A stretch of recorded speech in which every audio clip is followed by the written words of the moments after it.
completely different. Mine are. Or you could I don't know if this tell is them what you the, have.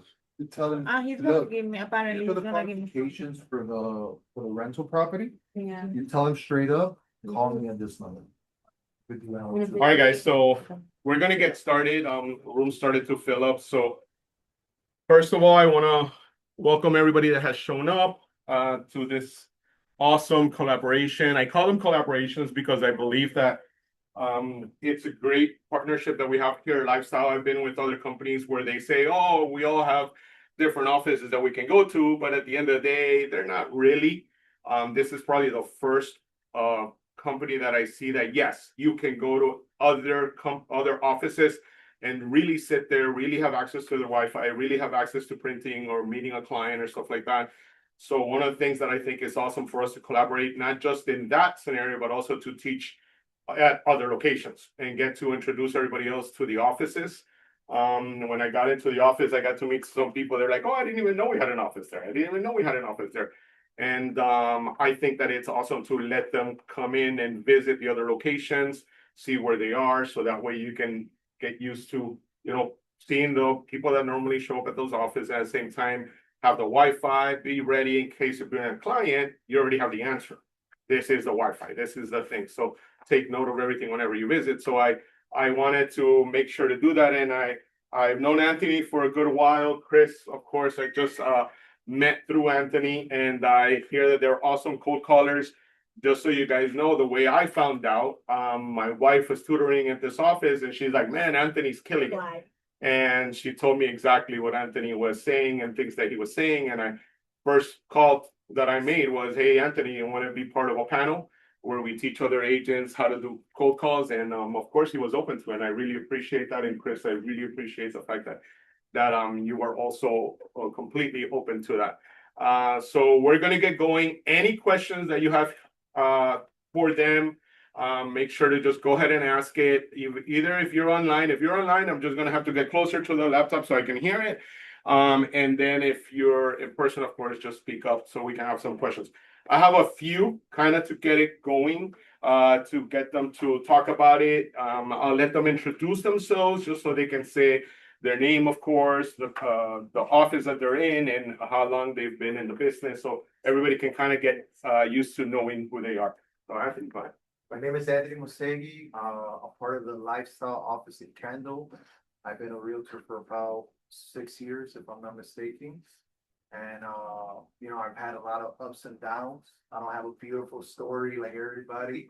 I bump my head a lot. And so far, cold calling has been the one that's giving me business. I tried to escape it before and see different ways, but cold calling has been the one that gives me the fastest business and the most. Perfect. I really appreciate that you mentioned that, because a lot of people do exactly as you said. They kind of shy away from it. They get nervous out of it. And then they're like, oh, this is not for me. Yeah. But the reality is that if you stick to it, this is probably what's going to generate the most. And I've been through that. And you've been through it. They have questions about that. I've been through there where I'm like, I don't want to do this right no more. And then I come back. You get back to it. And then like we kind of said in the last class, if you guys were present, we said, yeah, you can stick to buyers, but a buyer could ghost you in 30, 60, 90 days. But when you cold call, you're cold calling listings. You control the commission. So that's the difference, right? Do you want to be ghosted 30, 60 days in? Or do you want to say, well, I have 3 months, even though it's a 6-month listing, but in the 3 months, I'm going to try to get this thing sold. That's a more assured commission than anything else. Yeah. Okay, Krist, go. Yes. So, hey guys, my name is Krist Quintero. I've been an agent since 2023. Hey, Chris. So the first year cold calling, I got straight into cold calling. The first year I really didn't get much traction, or I didn't even get a listing at all. It honestly took me about a year. And the same doubts that you guys are probably going through, cold calling doesn't work for me. I'm not getting any business. I'm not seeing any instant gratification. But I just kept going, and then honestly, that's been my bread and butter. For the most part, 90% of my sales have been straight listings. So I'm more of a listing agent, and honestly, I haven't looked back, honestly. So there you go. So now you guys see the difference, right? Once you get into that mode that I want to be a listing agent, not a buyer agent, doesn't mean you still don't work buyers, because they start referring you, right? One big thing is that, just like we tell buyers, is like, you're helping them buy the biggest purchase of their life, or you're helping a seller sell their biggest asset that they've ever owned. And at the same time, you could probably double dip because they might need to buy another property. Right. So that's what I mean by you work a listing, you might possibly also work a buyer. So you're going to gain knowledge from both sides, correct? Are we good on that? Right. All right, so let's get going with the first question, guys. How did you first get comfortable making cold calls, and what changed once you stopped being afraid of the phone? So for me, it was a long process because I started off doing like physicals and stuff like that. I did get some, I think I got 2 listings. I got a few from physicals, a few from for rent by owners, but I got beat up because Speak up a little bit. the like being rejected so much, kind of like messed with my mind a little bit. Okay. But then I started looking deeper into it. So here in this paper, something that has helped me very much now, which helps me call without the fear, is that now I understand that most people are not gonna do business with me. You know, like, so my job is not to qualify them, but instead to disqualify. So that's my mindset now. Yeah. My mindset is no longer like, I'm not here trying to convince this guy. I'm not here trying to make someone work with me. I'm here to ask the right questions to see if this person needs my help. Yes, I think that's one of the good things that everybody needs to understand. Yes, you're going to go through the rejection, you're going to go through it. But listen to what he just said. He became the one that chooses. He's not waiting to get chosen. Do you understand that? So you got to think like that. You can make 100 calls, and most of us think, oh, I got rejected 100 times. No, you rejected them because the questions or the answers that they were giving you based on your question wasn't the right one for you to work with. You guys understand that? How many sellers, how many buyers have you worked that are a headache afterwards? Right? Okay, so that's very important. So, okay. So the question was how did I get into cold calling, right? Yeah, like how did you get comfortable with cold calling, Gotcha. and what do you think changed from to where you're like, okay, this is Gotcha. So I started cold calling, I would say, before I got into real estate. I used to work at a dealership, just making random cold calls, right? They'll give me a set of numbers of people that inquired. They were either looking at cars or they put the information. That's how I started cold calling. Then I transitioned into real estate. So calling, I guess, was a little bit more easier for me, I guess you would say. But even then, I was still just like everybody else that's new, right? Don't know what to say when it comes to objections, or if they ask you a specific question, I'm in the air, right? So I was kind of like just going like off the top, right? Then after I started getting comfortable with a lot of trial and error. So a lot of trial and error, and as well, I started watching a lot of YouTube videos, or as well, what I like about this office is the majority of us, we cold call, right? So then I'll either hear a friend here or a friend over there, I'll shadow everybody, and I'll see what started working for me, right? Everybody's different. You're not gonna mesh with everybody because everybody's personality is different, right? But you'll definitely get along with the personas that are just like you, right? But at the end of the day, everything is about numbers, and if it makes sense, then they're gonna be willing to work, right? And the objections, for the most part, they're gonna be the same. It's gonna be about the commission. Are you a realtor? Oh, I have a family or a cousin that's a realtor. So once you start learning that all the objections are basically the same, and you master how to handle the objections, it'll be more smooth for you guys. I think one of the things, like as agents, somebody teaches you, hey, you got to start making calls. Here are 40 objections. Here's 100 objections. Here's the script. Everybody's like, man, but I hate this script because I sound like a robot. So everybody tries to start practicing it. But listen to one thing that he said. He started shadowing others that would make calls. Yeah. Once you realize that, you're like, okay, I'm not like Anthony, I'm not like Yuri, but I understand what they're asking. I understand where the conversation is going. Let me make it to the way to I feel comfortable, or I feel better the way I speak to talk to them. But he never said, I stop calling. You understand? That's the main thing. A lot of people give up on the first month or give up within the first week because you're like, oh man, I hate this. And then, I go to my significant other when I first started. She's like, you sound like a robot. And I try to explain to her, yes, because I have to practice first, practice, and then it'll become my own. You understand? Then you make it your own. So he had a great point in that. Any questions from you guys? Okay, so I'll continue. All right. For a new agent, let's say, that has never cold called before, what do you think is the first skill that they need to develop? 100%. So I would say that finding a script that kind of aligns with you. I don't even use scripts no more, but for example, this is the first script which I gave it out. This is the first script I kind of like got an idea how I'm gonna call. And where did you get that script? This one, I got it online. Okay. Yeah. Okay. So basically, once you learn the script, you just gotta be yourself. You gotta like switch it to your own personality. And what I do a lot too is I don't try to sound robotic. I Right. try to sound like if I'm calling like a friend. Right. Exactly. Like that showing, hey, how you doing? Like that. So get a script and learn it. Now you have ChatGPT that you can role play. I didn't have that at the beginning, Yeah. which I used it to role play that. So that's Yeah, it's role great. play. Yes. If you could role play with someone, we used to role play a lot. Very helpful. So I would say get a script, learn the foundation of what you're gonna talk about with the client, then personalize it, and then role play.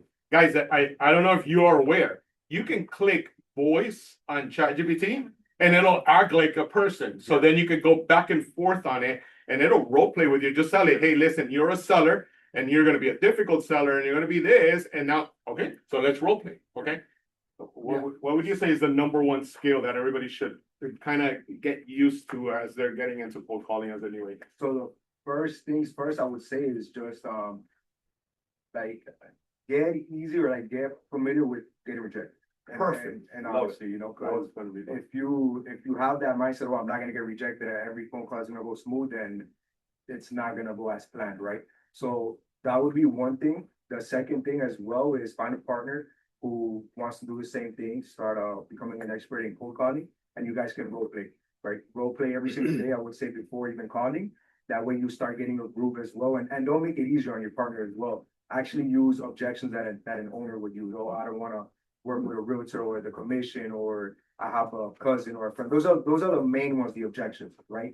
So use those objections as well on your partner, so you guys can get a feel and start having an answer for those objections, right?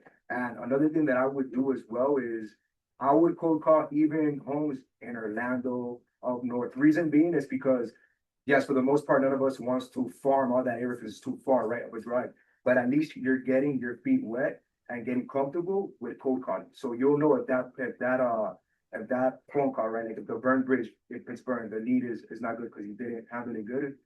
At least you know that you're getting the practice in. And in your head, you're like, okay, I don't feel as bad because the drive is in Orlando. I wasn't too intrigued to drive over there, right? But just call everywhere. Call them so that way you can start getting more experience.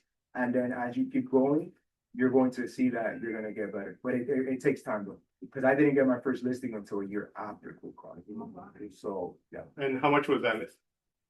That one was in Homestead. That one was like for 360, 350. Okay. So let's say a minimum it got $8,000. I mean, $8,000 for just a call, it's okay, right?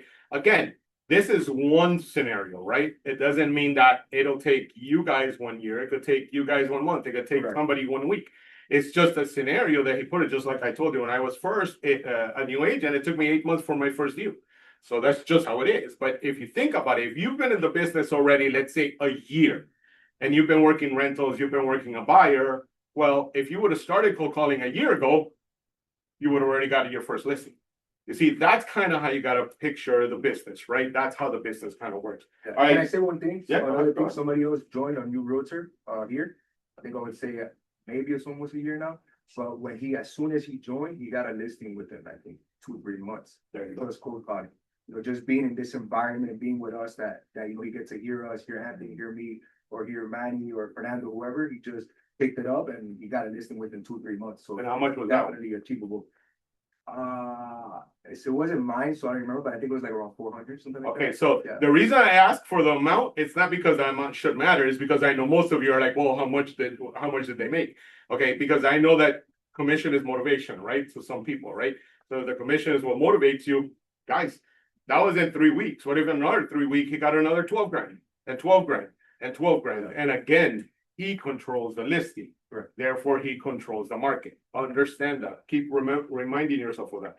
What was your biggest mistake, you would say, that you made when you first began, and how long from the moment you started do you feel you made that mistake? I'm trying to think. So when it comes to cold calling, this is, so I'm still learning myself, you know, like, to me, this is a learning experience that you gotta continue to learn. So not too long ago, what I learned was, the mistake that I was doing was that I was cold calling and I would have a certain amount of leads, let's say 1 or 2 people, 3 people, and I would try to hold on to those leads with my life. Like, I was like, I gotta close this, like, in my head, I was like, there's nothing else that could happen here for me closing this deal. But then I started realizing, I came to one of these meetings just like this, and I noticed a top producer, he was going to 80, 90 meetings and closing about 30 of them. Or 40, which if we close 30, 40 deals a year, that's amazing. But when I found that information out, when I was like, man, this guy's going to 80, 90 meetings, that means he's getting rejected all these times. It just inspired me, and I'm like, you know what? I gotta start doing this myself too. I gotta really take it up a notch, and I need to start just going to more listing appointments, because the more I go to, the more chances, the more opportunities. So that was a big thing that happened with me. That's good that he mentions that, because one thing that you all should do, especially at the very beginning of the year, at the end of the year, is a business plan. If you guys do a business plan, the business plan is all about numbers, guys. It should be all about numbers, right? How I want to make this much money at the end of the year, right? Well, okay, how many meetings do you need to have? How many people do you need to call? How many buyers of that? Because most of new agents say are probably going to work more buyers than sellers at the very beginning, unless you're going home, you're like, I'm going for listings, okay? But most of you are going to work more buyers. But just like I said, your percentage of closings on buyers will be much smaller, let's say, right? But that means you also got to meet more buyers. You have to be in front of more buyers, do more buyer consultations, go showing more properties in order to get to those closings. With sellers, you're going to be smaller. So you can say in your first 2 years, you're going to be 75% buyers, 25% sellers. Well, if you want to flip that, this is what you got to do. And then your sellers numbers are going to grow. So that'll change as you guys go. So that's a great point that you make. Yes, go ahead. About the leads, where you said that you would hold on to them, what do you consider like a good lead?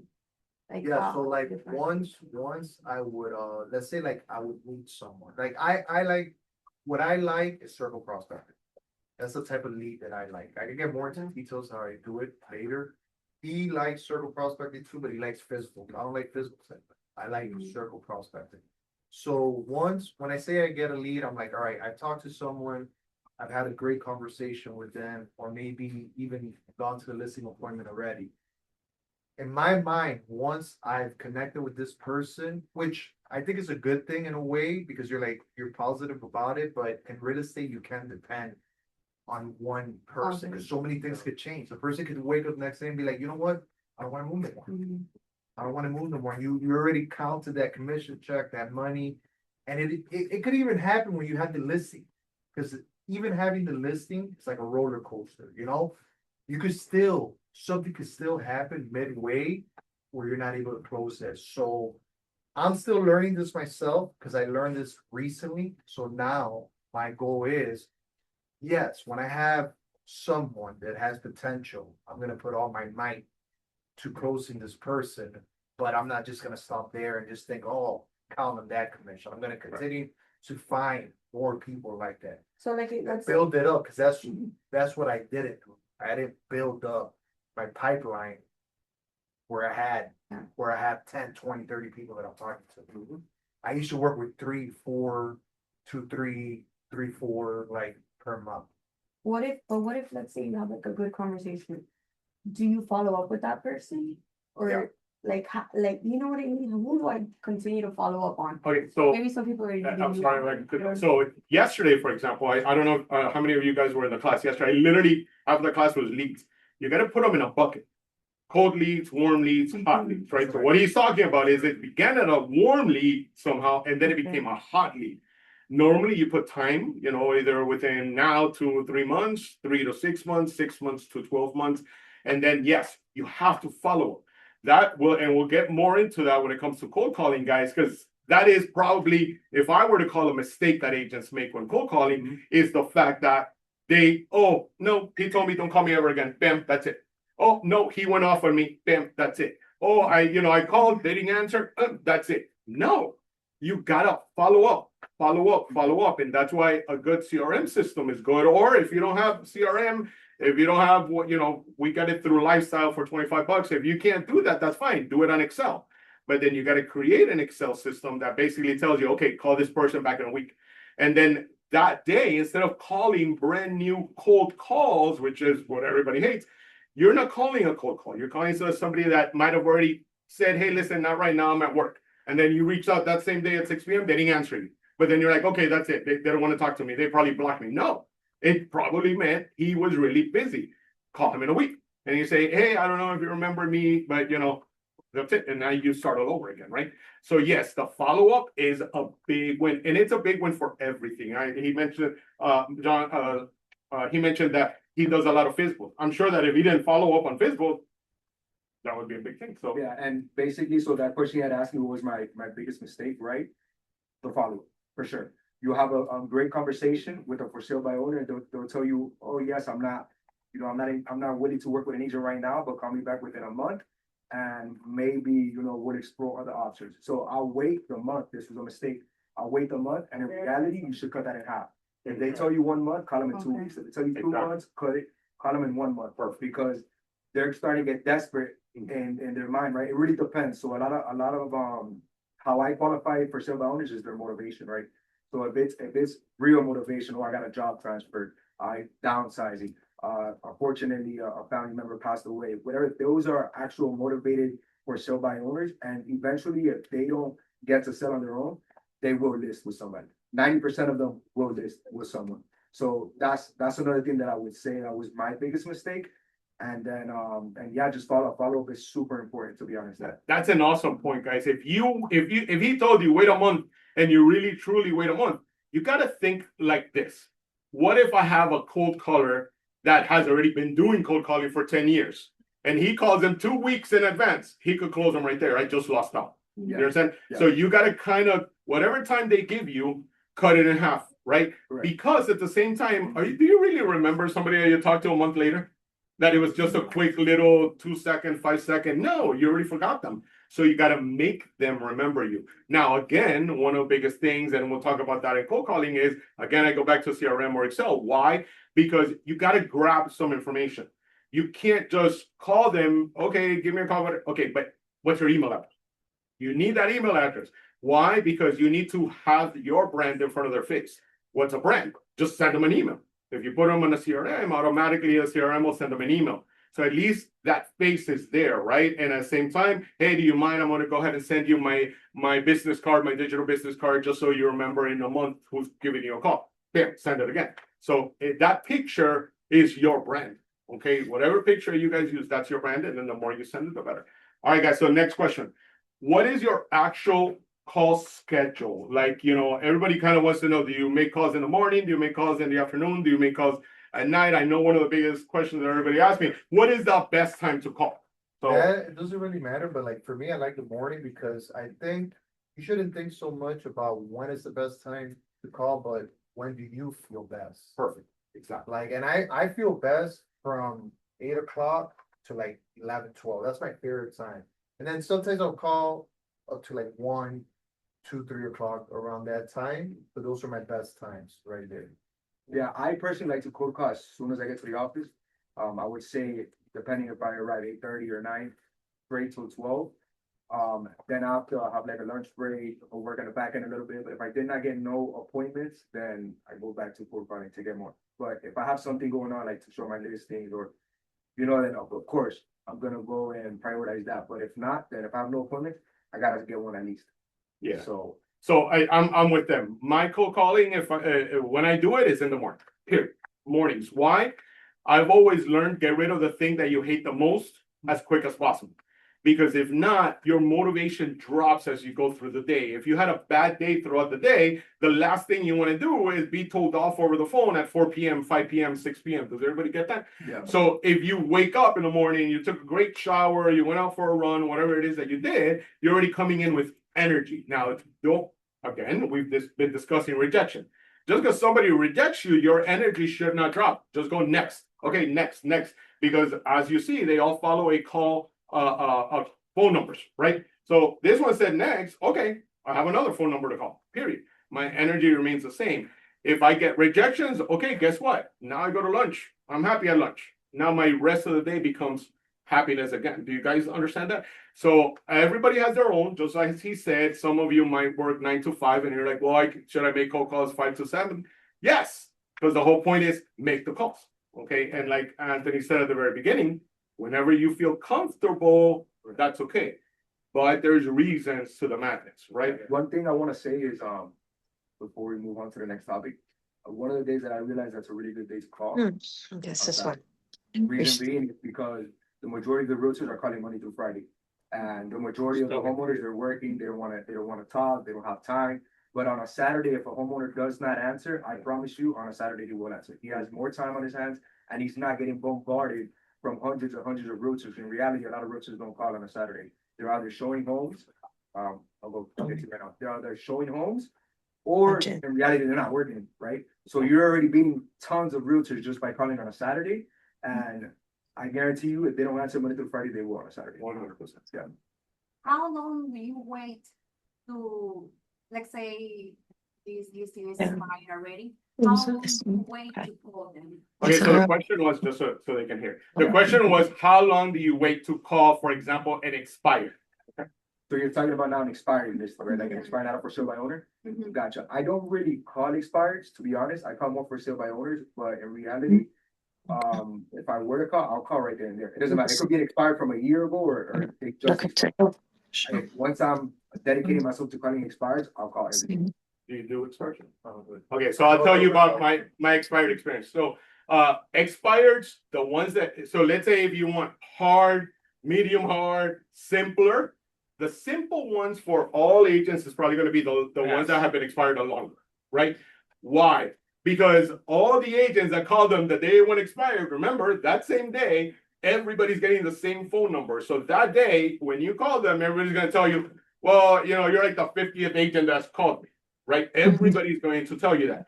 As the weeks go by, less agents drop off. That's what we're talking about, right? Only the top cold callers are the ones that are really going to stick to the calling, and they're going to call in another week, another 2 weeks, 3 weeks.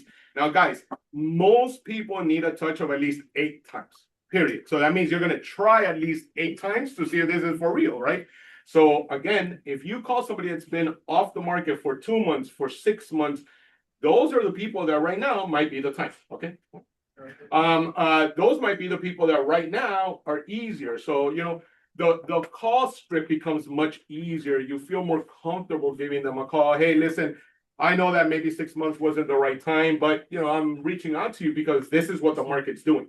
Okay, so we'll talk about strategics on how to call, but one of the biggest mistakes that agents do is basically immediately call, well, I noticed that your property is off the market. Everybody uses that script. No, you gotta teach them or give them information that shows that you are helping them or you're providing info for them. Okay, so that's one of the biggest difference, especially with expires. Okay. Anything else to? Well, 2 questions. The first one is when I call the expireds, the thing that I get the most is that they don't even know that it's expired. So like what do you do? Okay, so that's okay. So she said the number one thing with expires is that whenever she calls expires, they don't even know that it's expired. Whose fault is that? Their real estate. Their real estate agent. So isn't that already a positive? Yeah. That's already a positive. So those are the things that Your reason to say, hey. that's your reason to say, hey, right. So I talk to their realtors and I'm like, okay, I don't know what's coming after that. right. So again, that's the part where the script practice works, and it depends on how they answer you, right? Because if they answer you already upset, then you got to bring them down with something else, right? Okay. Don't immediately go for that because they know that you're immediately going for the listing. So you got to bring them down in some other information with some info that nobody else may have given them. hey, you know, the reason I'm calling you, I'm sure you're getting a billion calls this morning. I'm sure you're getting a lot of calls. I don't want to take too much of your time, but the reality is that the market is shifting. I don't know if you're aware of that. What have I really told them? I told them the market shifted. That is why you haven't sold. And now they might open up and they might say, well, I guess because my property's been on the market for so long. I'm like, I'm happy you said that because I also noticed that it's off the market. What do you mean it's off the market? So I already gave them an opening as to what I am providing for them, right? Like I'm letting you know what's happening in the market, but he might not have been aware. Now he let me know, well, yeah, I probably haven't been on the market. I don't think I've been on the market for 6 months. Well, that's funny because I don't see it. Now it gives you that opening. So that's one of the things so with expires. They ask, or when they say, why are you going to first from the Okay, so we'll get to the scripts, I promise you, because we do want to get to that script. But I want you guys to hear, and I'm not going to forget your question, I promise you, okay? I want to get to the knowledge that they possess on how to start making the calls. What do they say? Kind of going into that. And we'll go into their specialities, let's say. So one of the things that we've already talked about follow-ups and tracking and all of that. Do you guys have a CRM or do you use Excel? How do you guys do it? The CRM, he was talking about it a while, but my first 4 years as a realtor, I never had a CRM. And I used to, everything was just, I will call someone and like, whatever, like I'll do business with someone, I'll never follow up with them or nothing. Let me tell you, CRM has changed my life. So when you open that CRM, you're seeing everybody that you talk to. And when I talk to people, it's very important to listen to their pain and write this down. Like I want to move to Georgia. My daughter, I'm dying to live with my daughter in New York. I'm sick of Miami. Things like that. You write these things down because then when you follow up, you can use this to remind them like, hey, George, you know, I know you really want to get to Georgia, you know, and whatever. So I would say that that's very, very, very important. Yeah, I agree. Listening to them when you're on the phone call is super, super important. Although the details, very minor details that they share. Because you don't want to, at first, a process that new agents have when they're reading off a script. The agent, not the agent, the owner is, you know, speaking to you, telling you a little bit about their personal life, the reason why they're selling and all that. It could be, oh, I want to move to Orlando because my daughter lives there and I want to be closer, you know. And then since people are reading the script, they're not really paying attention to them, and you'll change the conversation. It could be like, oh, okay, and is the reason you're doing it for sale by owner is to save on the other side of the commission? So they already know, like, okay, you need to listen to what I just said. So listen, I would say that's an issue that I had as well. I was there trying to read the script and not really paying attention to them. In my head, I'm like, okay, what am I gonna say next? So that's something that I would say as well. Like listen to them, super important. Write it on the CRM and any small minor details in it. Once you tell them, right, everybody loves when you're listening to them, right? So once you tell him, oh, okay, and how's your daughter in Orlando? I mean, you want to move closer. Instantly, he's like, okay, he listens to me. So that's something that's super important as well. That's 100%, guys. Exactly what he just said. We get so caught up because you're new agents and you're like, oh, I got to stick to the script because that's what this person told me that I got to do. I got to stick to the script and I got to read it. I got to read it. But if you listen to exactly what he said, it could be something that it is so important to that person that you got to do kind of like parroting. Oh, so this is the reason why you're moving to Orlando. Okay. All right. I can understand now. Now you can use that later on in your script or when you talk to them, or like you said, on a CRM or on an Excel, you put a note. This person is looking to move in Orlando. The reason they wanted to sell is because he's move to Orlando. Now, the next call could be, instead of saying, hey, so are you ready to sell this house? Hey, listen, I know that one of the things that you had is that you wanted to move to Orlando. Let me let you know what's going on in Orlando right now. The market over here. Again, what did I just do? Provide info to them. Right. I listened to them. I provided info to them, and now I can hit them up on, I need to sell a property. Yes. So I just want to add something. So what I started doing, like when I say the phone number, my thing, I also put a note about what I thought about it. So not only use CRM, I also have it on my phone, so if they call back, I can quickly know what they said. Perfect. That's a great idea. Yeah, and another way to follow up is and I've learned this from trial and error. following up, you don't wanna just call them and be like, hey, are you ready to list or are you ready to sell? No, follow up if you know that they wanna buy in Orlando, the next time you call them, hey, look, I found a couple properties in Orlando. It's the criteria that you had told me, single family, 3-2. I just wanna share it with you. Don't talk about the homes, their home, just share value information. And then they're gonna be intrigued and they're gonna wanna talk to you about, you know, if they really wanna sell, then, you know, you're already bringing them value. So they're gonna be more inclined to working with you. So don't call, make it about, of course, we all want the business, we all want the listing, but don't make it just direct like that, because then they're gonna feel like, oh, he doesn't really care about me or what I wanna do, he just wants the listing, you know, so that's what I would say is that. And I'll tell you, one thing that works when you're doing stuff exactly like that, we, at least in lifestyle, right, we have an Orlando office, we have a Tampa office, we have offices all over. He could basically say, listen, I'm letting you know the information there, but I have a great professional that I partner up with in Orlando, because I also do believe in there should be a professional for every area, right? I am giving you information that's going to help you when you're looking, and I have a great professional I can put you in touch with. What are you telling them in that moment? Damn, Yuri's not looking for just this commission and then want me to also give me the listing. Yuri's telling me he has somebody else that he can guide me to that is a professional in the area that I'm looking for. Then you know what? He's also telling me he's a professional in Miami, and I want the Miami guy to handle my listing in Miami. Do you guys understand that? Like, you can't just think about me, and then guess what? You find that great contact in Orlando that you set up, you send a referral. What do you become to them in Miami? You become the referral agent for them in Miami. Those are things that you got to think about. Like he said at the very beginning, that he makes calls. If he ran out of numbers here for that day, he'll call numbers in Orlando, for example, right? Well, okay, now he's picking up calls over there. Maybe he partners up with somebody over there, and that person goes and does the listing presentation as well. You see? So that's a great thing. Now, Chris, you handle more FISBOs, right? Correct. So one of the questions I have is, what question do you ask a FISBO to basically determine that they're actually serious, or they just want to go ahead and test the market, or they're not really serious at this moment? Is there one specific question that you basically go for in your script or when you're making that call? So I like asking a question that, like, let's say they have a home that they're selling in Kendall, looks really nice on the inside. I'll be like, hey, your home looks very nice through the picture. It seems like you invested a lot of money into it and you live in a really good area. What's even the reason for selling?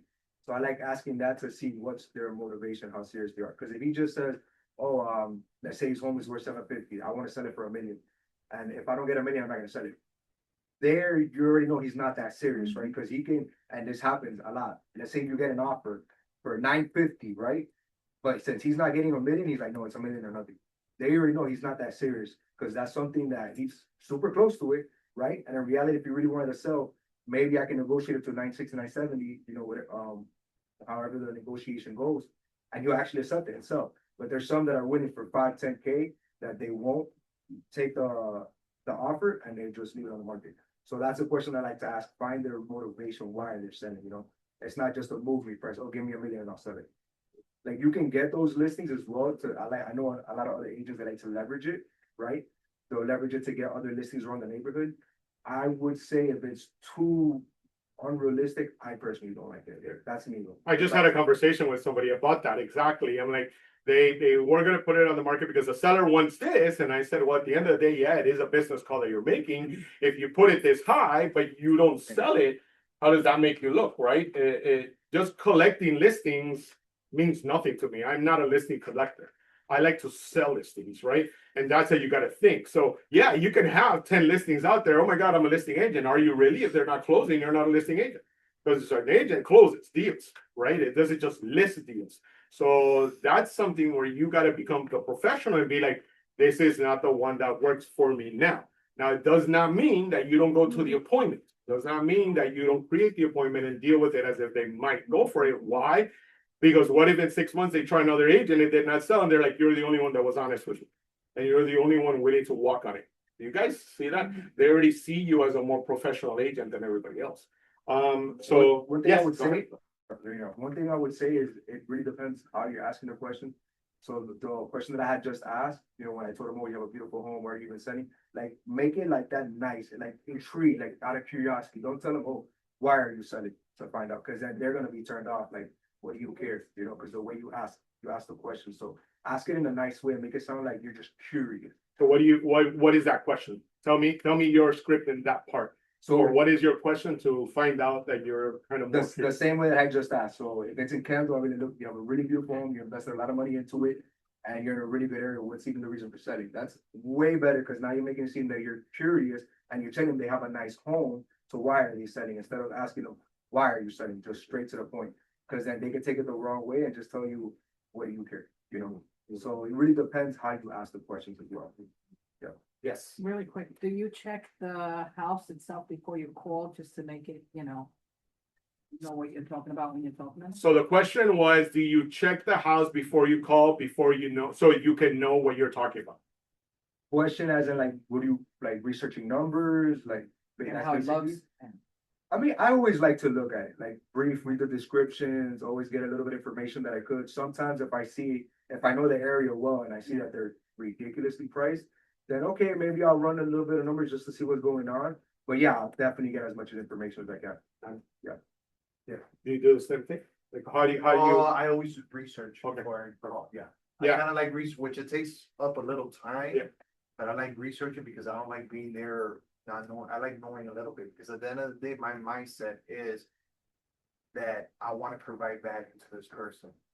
So I think it's important to go in with some knowledge. So I put it on RPR. RPR is great for me. I put in the address really quickly and it tells me everything. Okay, perfect. So I agree with that, guys. Just so you know, that whenever I taught people to make cold calls, automatically have MLS open immediately when, depending on the system that you use, I use Land Voice. Land Voice gives you the MLS number, gives you the address, gives you everything. So basically, I put the MLS number onto the MLS as I'm making the call. I get the picture. What am I looking at? I'm looking to see, number one, are the pictures professional or not professional? If the professionals are mobile phone, I know in a second, I know they're mobile phones. If the pictures are dark, I already know. Therefore, is this agent the most professional agent that they would have gotten? Especially when you see an $800,000 property, 900, $1 million. Imagine on $1 million, let's say you're getting 2% minimum. That's 20 grand. And you don't have $500 to put into professional photography or drone, I'm sorry, then this is not the right business for you, because anybody can put a credit card or anybody can borrow $500 from somebody and then get it back. Just make sure you price it correctly so you can make that 20,000. You understand? So that's kind of the way you got to think about it. You are a real estate agent, you're a professional, get the tools and use the tools in order for you to become the best professional in your business. So I 100% double check in advance when I'm calling. There's other things that you got to check. Immediately, you'll get faster as you do this. Like you'll be able to read an MLS and see, is this an agent owner? Do you want to call an agent owner? No, you're wasting your time. Remember, time is money. And like they said, they normally call about an hour to 2 hours, right? So in those 2 hours, if you're not using a dialer, which a dialer could get you 100 calls in 1 hour, you're probably making about 20 to 30 calls or 20 to 30 dials an hour. Right? How many dials do you guys get an hour? So an hour, I could do like I do hand dial, by the way. Right, yeah, And yeah. I'm thinking Yeah, of, no dialer. I'm gonna get a dialer for it, because I wanted like, now that I have more experience, I decided that I'm gonna get a dialer. But everything that I've done is hand dialing, so about 30 calls, you get like 10 contacts. Perfect. There you go. Yeah, and 30 calls take about like an hour and 30 minutes, especially if you do a little research, which that's the reason why I wanna get the dialer now, because since I'm better now, I'm like, I need to up it a little bit. Yeah, I don't have a dialer myself. I would say roughly 20, 30, about an hour as well. When you first start off, you're learning, getting through experience and all that. And then after, once you're already getting a flow for and everything, now I don't have to make as much calls and I'll get a lead or some type of business. I still call a lot, but now I don't have to make as much to get a lead or Because you got better at it. Correct. Yeah. Correct. How long do you think it got you to where you feel comfortable and call yourself, I am a better cold caller? Since I started from 23. So This is to me like the best year. this is your best year. Okay, so Correct. okay, Yeah. perfect. And everybody gets better as you go, right? So I use Borkin, and when Okay, you Borkin, so you got Borkin, you have the MLS open, and when you go on Borkin, you go by through Zillow, you can look at the property. Well, sometimes on Zillow shows that the property is sold, Yeah. but when you go back to the MLS, it's still active. Right. So you have to, but I do it quick. You're gonna play with it. So you have to keep looking at everything quick, because the more calls you make, the more leads you're gonna get. So you can, Yeah. I don't like to waste time looking at the whole story of the property. Exactly. You know, it depends on the property. If the Right. property interests me, then I pause You put and I more- start looking more, and then I put more notes on my work and what's going on with that property. Perfect. So I like to keep moving. Like today, I think if I came here, I need $100, and Right. then I can. Perfect. I love it. So, this is George, guys, a friend of mine. He came in, just to be in this class. Okay. So, I love that. I posted it and I said, open to any friend that I have. And, he came, he's here just visiting from another company. I love that. I appreciate that so much. You, Dennis, you were gonna say? Yeah, just about the calls, the way I avoid looking at every property before, like I love to do that too, but you can't get as many calls. Right. Is farming, like knowing an area, like if I call my neighborhood, I already know what a 1,200 square foot house sell for, roughly a 2,000, so I could even throw a range if they ask me. And then while you're on it, you can look at Zillow, you can look at whatever the MLS, but if you know your area, it's easy, they can tell you, you can look at the square footage and go, oh, they sell for roughly, let's say 500 to 800, let me narrow it down based on condition, and you can go from there, but. Perfect. So that's a great point. And that's what we're gonna get into with Anthony, because Anthony makes circle prospecting. So circle prospecting is kind of what he mentioned, which is like you're calling a farm.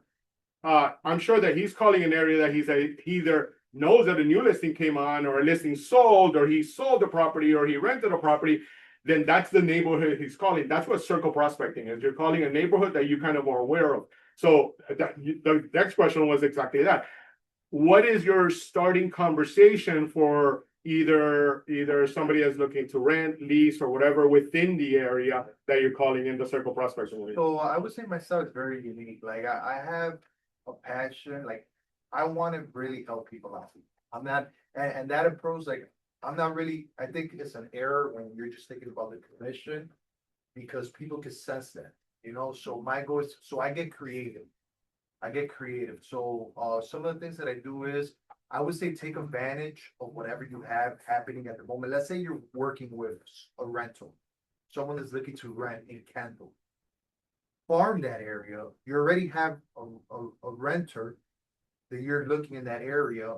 You could do a circle prospect in that area. You could be honest with the person. You could be like, hey, look, I'm actually working with someone that's looking to rent right now. Have you ever thought about renting a property? And you tell them that, and sometimes they'll tell you, no, I'm actually interested in selling. And you get it out of them like that. So I like getting creative, but something that I like to do is, so I don't want to sound robotic. I don't do the whole, my name is Anthony, I'm from Lifestyle. First of all, I start off with the name. Hey, John. Hello? Hey, John, it's Anthony. Can I ask you a quick question about the neighbors? This is the one I've been using. I change it a lot. I'm always getting creative. That one worked. That one's been working great because people are like curious. They're like, yeah, but what? By any chance, do you know if any of the neighbors are gonna sell anytime soon? Right there, that person, most of the time they tell me no, but right there, that person is gonna tell you, sometimes they tell you, yeah, someone is selling. Or sometimes they tell you, actually, I'm thinking about selling 6 months from now. But You know? this is, you just pick a random house, this is not someone that has. So this is what I do. What I like to do, I do physical too, and I do for rent by owner, but the one that I like is circle prospecting. What I do is I look for criterias. I look for an area and then I put like 10-year. I like looking for people that have owned the property 10-year plus. I like using a platform called the shared group. What is it called? The shared group. The shared group, guys, and we'll talk about platforms as well. So that one, in the shared group, it makes it very easy because there you could just buy them and they give you the criteria. They give you likely to sell, they give you downsizers. I like downsizers too because I connect better with older people. Because they really see the value in you. Like when you deal with people that are like 30, 40, most of the time they know it all. So I've noticed that older people, they're from an older generation where they see more value in the face. This is my opinion. That's what I figured out myself. I'm like, Yeah. man, working with older people after I'm done with them, like 60 plus, they just love. They're like, thank you so much. Younger people, I've done deals with them, but younger people, they're always in control. They think they know it. They think they're like, because we are like, I'm like that too. Like I know about, like I'm like that too. So yeah, I just get creative and I make things up like that. Like if you're working with a rental, take advantage of that. So one of the things that he said is call with something that you're already comfortable with. So one of the scripts that you should never use when you're calling for sale by owners and like that, I have a buyer. Well, do you really? Because number one, that's illegal. But second, it doesn't work that way because they'll tell you, well, everybody else told me, but then they showed up and then for some reason or whatever, the buyer didn't show up. Right? So they're already used to that. So don't use that. But when you're circle prospecting and you really have a tenant, then you're calling for that reality. If you really have the buyer, then you're circle prospecting an area that they want. So most agents, you have a buyer like, oh, this is my criteria. This is where I want to be. And you look on the MLS and there's only one listing in that community. Okay, I'm done. Nothing else. But these people are literally telling you, I would love to live in this community right here. Okay, circle prospect. You finally have a real buyer that is telling you, I will buy right now if you get me in this community. Spend whatever money it is, get the neighborhood numbers for that neighborhood, and then go and call everybody. Hey, listen, I'm really calling just because I truly have a buyer. There's only one listing in your community. Properties are going for this much. Are you open to at least meeting my client? Are you open to at least showing your property to my client? And then, of course, you set up a showing agreement first and et cetera, right? But that makes you feel more comfortable because you're talking about something that is true. You're not lying. Everybody feels uncomfortable because the other places they teach you to lie and say, oh, I have a buyer when you don't have a buyer, and then you get stuck. You guys get that? So talk with reality and you'll feel 10 times more comfortable in making the calls. That is 100%. Speak the truth, but never, it's true what he says, never, it's easy with Facebook. I have a little bit of experience with Facebook too. Never tell them you have a buyer. What you could tell them is, hey, look, I want to be upfront with you. I work this area. I don't have a buyer at the moment, but if I did have a buyer, is that something that you might entertain if I brought you an offer that made sense? Like, man, you tell them that. And that's the quick jump into, I would love to bring my buyer. Do you mind if I come in to visit the property in advance, just making sure? And if not, if it doesn't work out for my buyer, at least take notes as to what your property looks like, what you've done to the property, and I can keep it in mind for any future buyer that I may work with. Is that okay with you? Yeah. And then bam, and like that's it. Just make a 5-minute appointment. And I'll tell you from my experience, when you go to these appointments, be true to what you told them. Don't go in there with the mentality, oh, okay, well, I'm ready for the listing. Here you go, because I made it here. No, I made it a point to come here because I told you I will take notes. So then tell me everything about your property. Let me take notes of that and all that. And I promise you guys, I would say that 90%, 90 out of 100 will basically turn to you at the end and be like, so Yuri, now that you've seen it, what do you think the price is worth? What did that give me? That gave me an opening for a second appointment. You know what, Mr. Owner, I truly appreciate it. I came here being truthful as to I only want to take note of everything that you're providing with the property. Do you mind if I go back to the office? Give me about a couple of hours. If it's okay with you, I can be back here between 5 and 7, or I can be back here tomorrow between 10 and 12. What time works for you? Now, you've given them the time. They haven't given you, oh, Yuri, let me talk to my wife. No. Give me the time. I just told you these are the times that would work. But now I come a second time.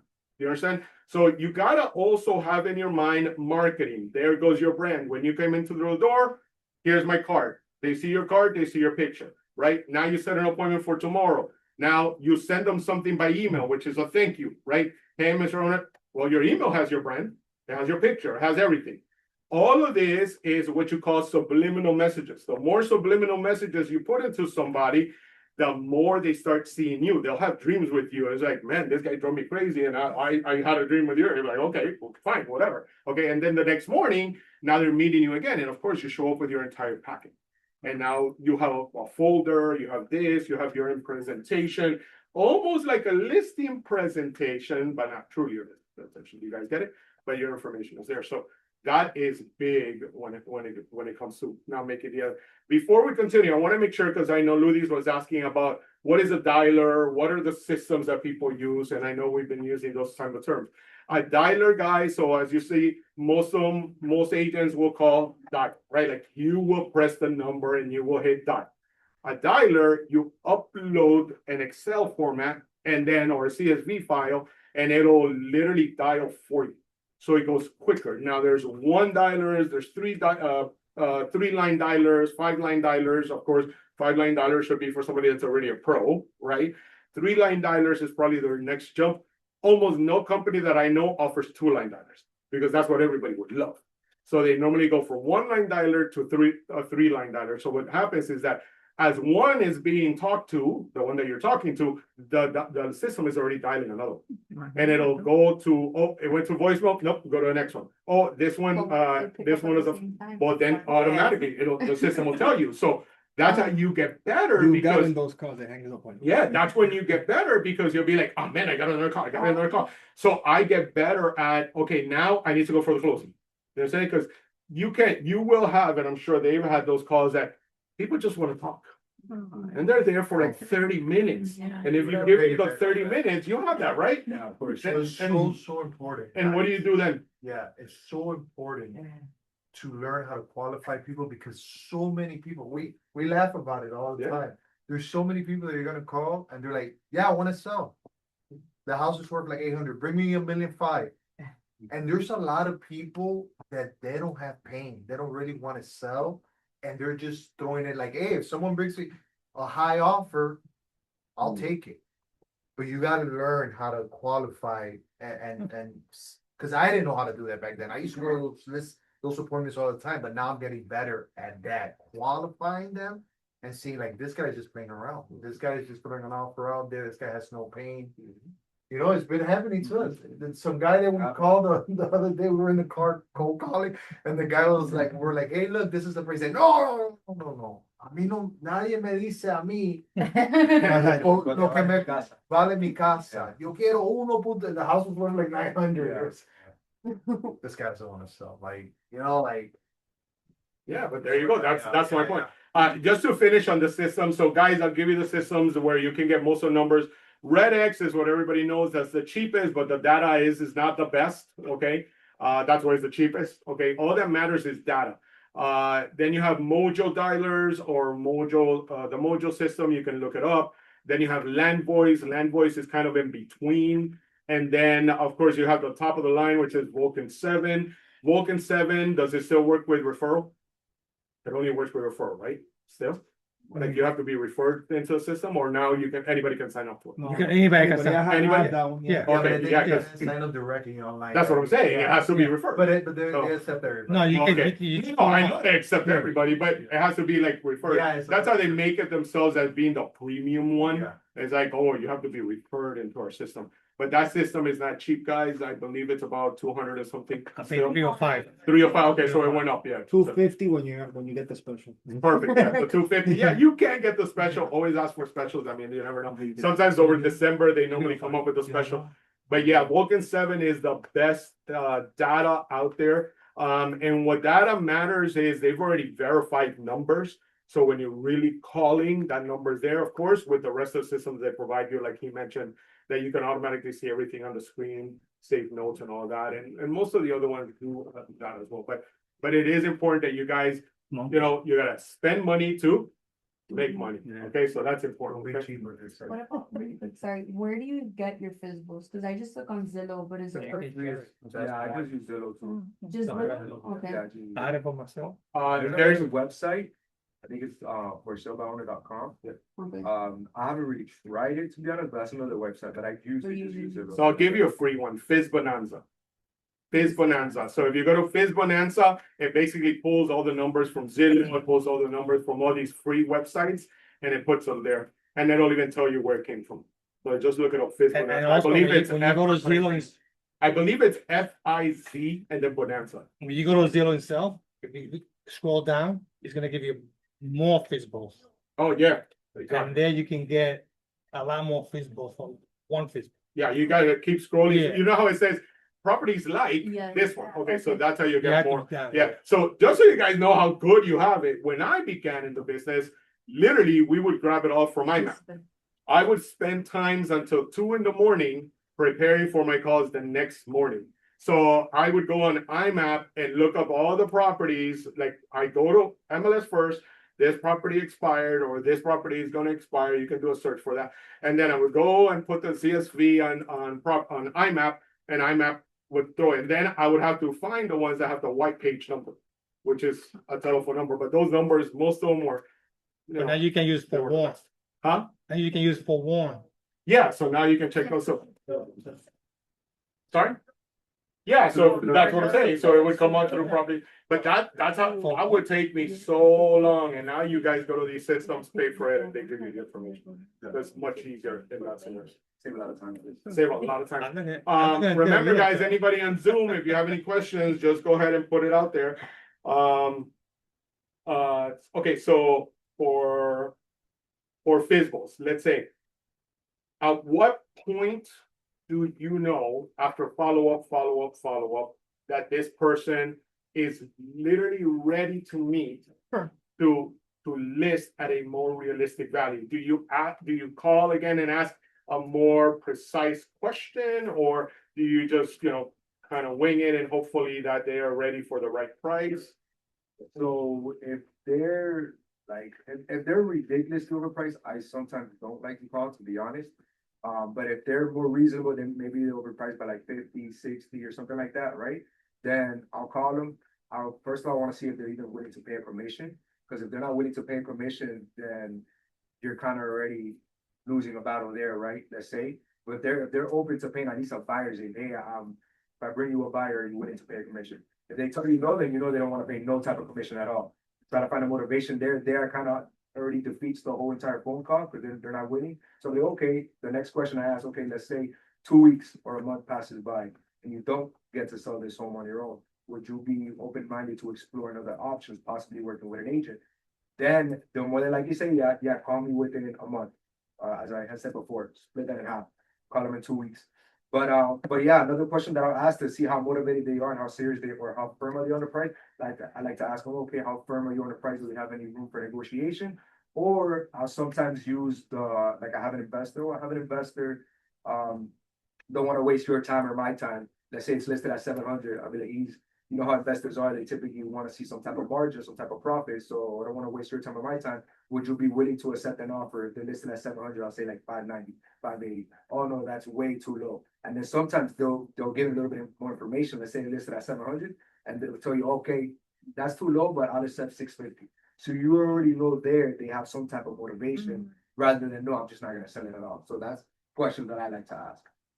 Okay, and another question. So once you guys make the call and you make contact, that first call and they gave you, let's say 2 to 3 minutes, 2 to 5 minutes. Yeah.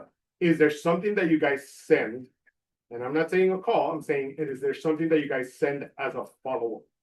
Because do you just make a call and not send anything, or do you guys send something? So I send them my digital business card. So they have me there say, I'll tell them, hey, Jose, thank you for your time. It was a pleasure. I'll talk to you soon. Always leave that at the end. Talk to you soon.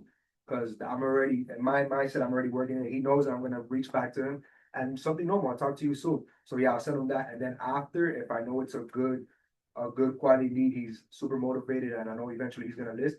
Then let's say he tells me to call him like the same, I'm on 2 weeks. I'll call him in 2 weeks, but I'm not going to just call him and tell him, hey, how you doing? Are you ready to list with me? No. I'll either look at any homes that just recently hit the market, when I just sold, anything where you could bring them value. And as soon as you call them, you're telling them what's going on with the neighborhood. And then you can come, okay, what do you think? How do you compare this home to yours? This one sold at 700, you're at 720. What do you think? So I'll send them a link of the pictures of the home, details and everything. And then that's how I create that conversation, the follow-up, which is super important. Because if you just follow up randomly, hey, I'm talking to myself. how you doing? I want Wait. the listing. That it doesn't really work out because it doesn't feel like you're not trying to help them out. It just seems like you just want the listing. So bring some type of value. And do you send that? Yeah, I'm really good with the follow-up. That's why I like hand dialing. But so yeah, once I'm done, I had a good conversation. I will send them my digital card, send them a nice text, tell them to save my number. I just say it, just in case they do save my number, that helps me out a little bit. Then I email them my resume. I tell them, pleasure talking to you, blah, blah, blah. Here's my resume. And then I also, oh, another thing that I used to do too, and I still do it too.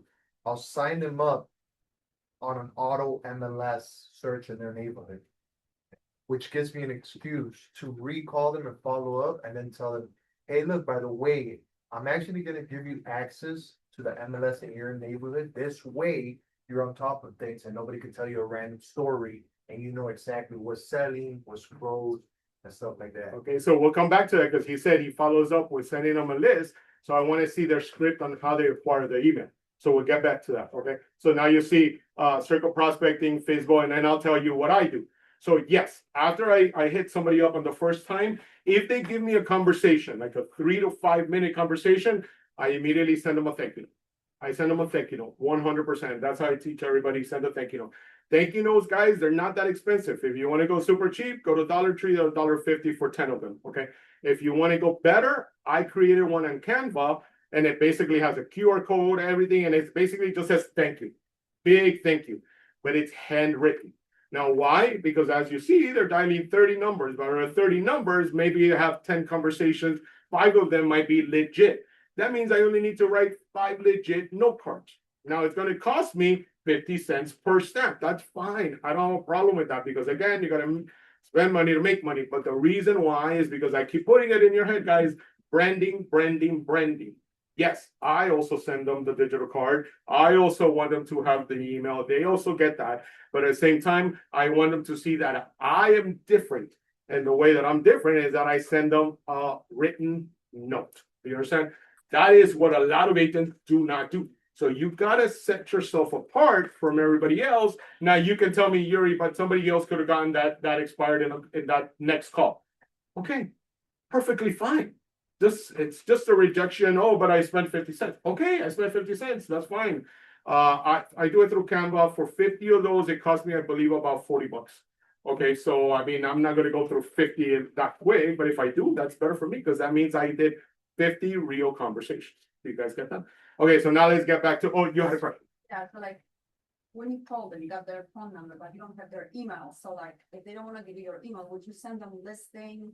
So I through always, text message? I always or- ask them. But if always they ask wanna them. give it to you, would you still send them through a text, or would you just?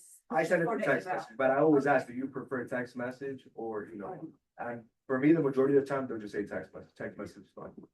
So you would send listings through text message, like links to it, like on, Correct, so Okay. I'll give them the heads up. I'll okay, give the heads up, it's gonna be a link got it. and it says details about the homes that either just hit the market or just recently sold.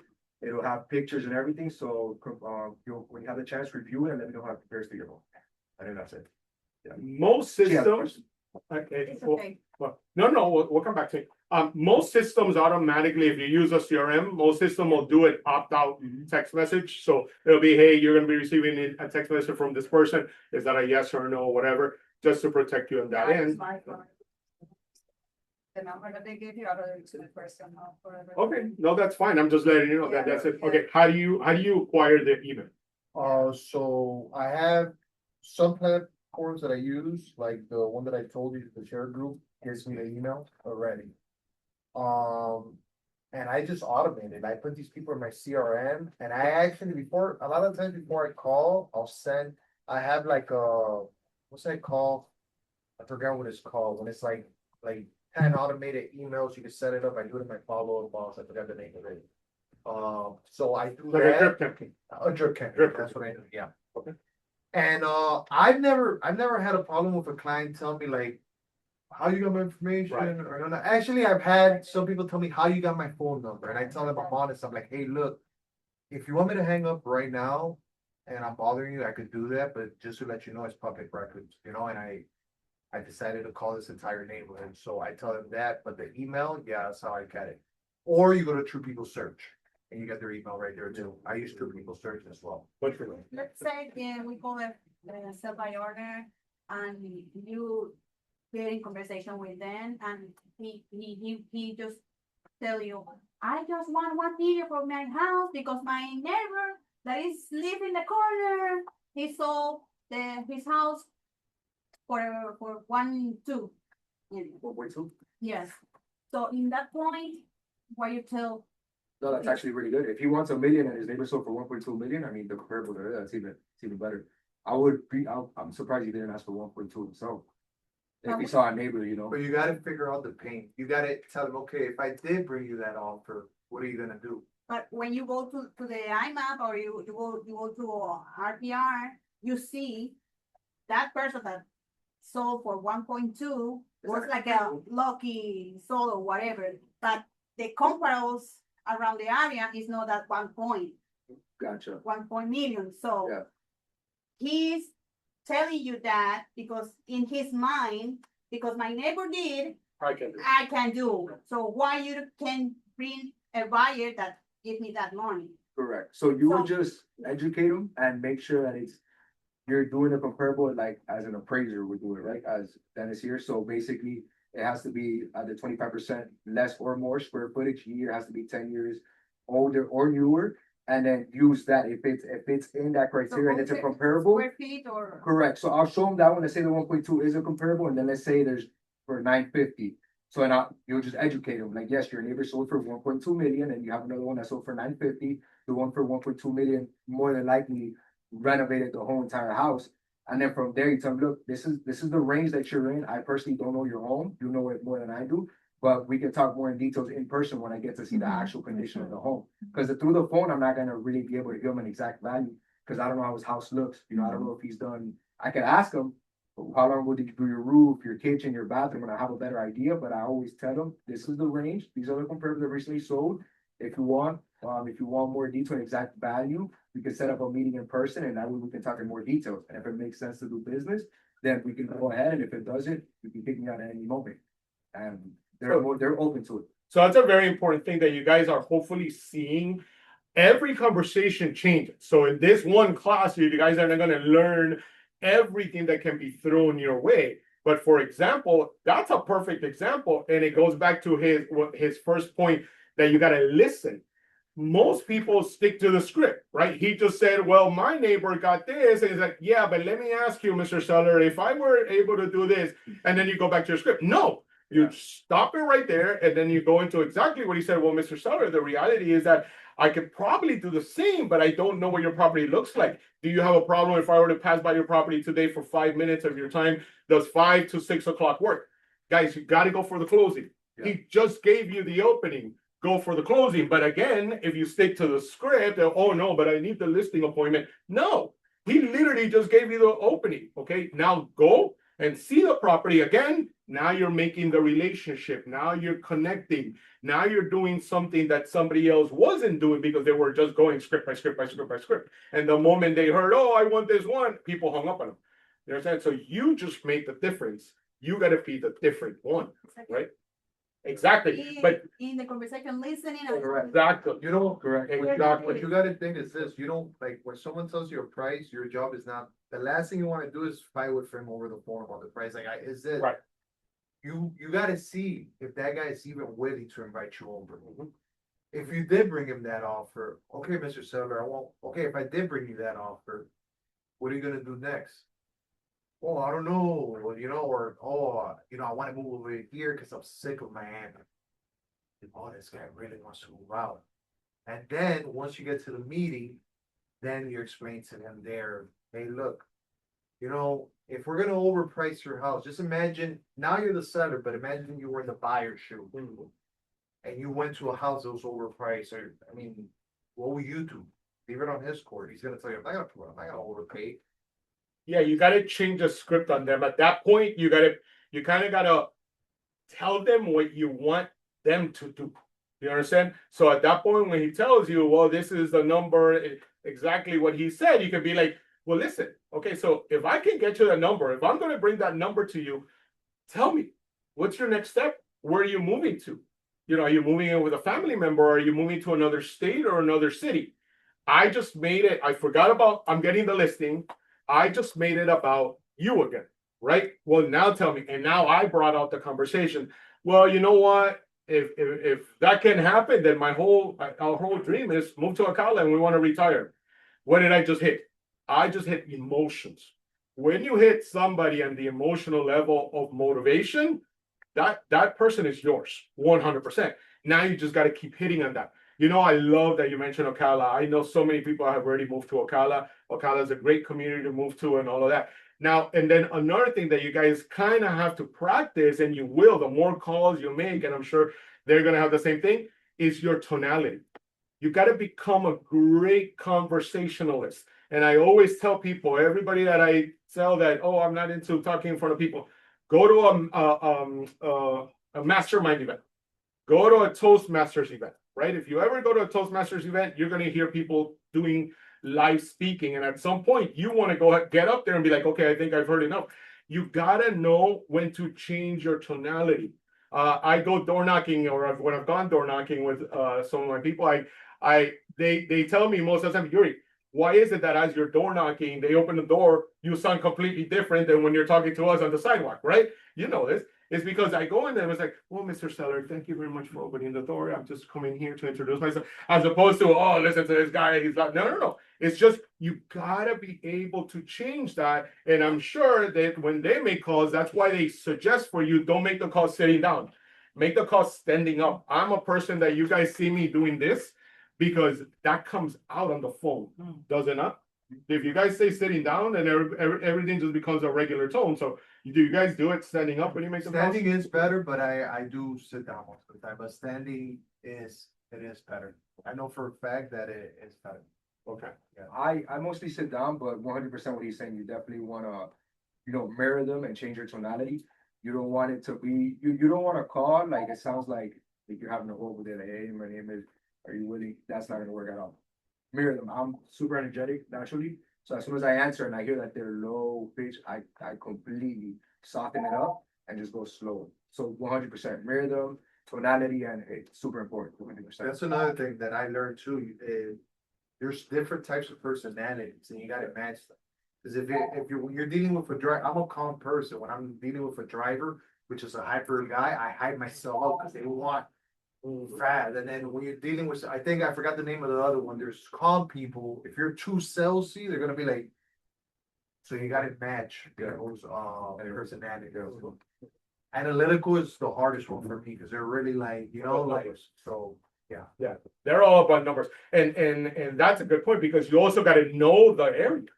You got to know the market. You got to know the area. Like for example, if you're getting a lot of numbers, and I'm not saying don't make calls every because you should, but if you make a call in Aventura and you're the type of person that never passes Kendall, well, that could become a problem because they might tell you, well, my property is close to this tower, and that tower sells a lot, and you're like, I don't know where that tower is. It's happened to you. Okay, so Dick, tell us that. Now I farm, but I have a listing in Hialeah now. I'm cold calling people like farther from here as well. And sometimes I know how to control the conversation, but they'll ask you a question. Hey, the mall over here, blah, blah, blah, or the highway they're building. And I'm like, I don't know about They it. caught you, right? Exactly. Yeah. And I had to, this was actually recent. It's like a $2 million home. It's a deed that I got.